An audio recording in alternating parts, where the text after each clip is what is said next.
എന്തൊക്കെയോ നടക്കുന്നുണ്ടാവും. ആളുകൾ എന്തെല്ലാമോ പറയുന്നവരുണ്ടാവും. അവരെ പറ്റി ഒന്ന് ചിന്തിക്കാനേ പോകണ്ട. അവരെ പറ്റി നമ്മൾ ശ്രദ്ധിക്കുകയേ വേണ്ട. അത് ശത്രുക്കളില്ലാത്ത ഒരു മനുഷ്യനും ലോകത്തിവിടെ വന്നിട്ടില്ല.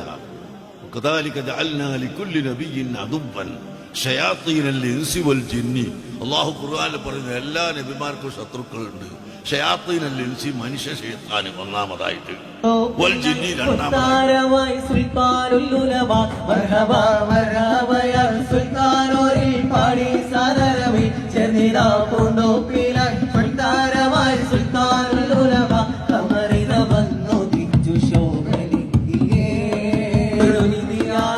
തടിയാണ് കാവലാളിതാ, ഗുരുനിധിയാണ് തടിയാണ് കാവലാളിതാ. മർഹബൻ അഹ്ല മർഹബ മർഹബ യാ സുൽത്താനൊരു പാടി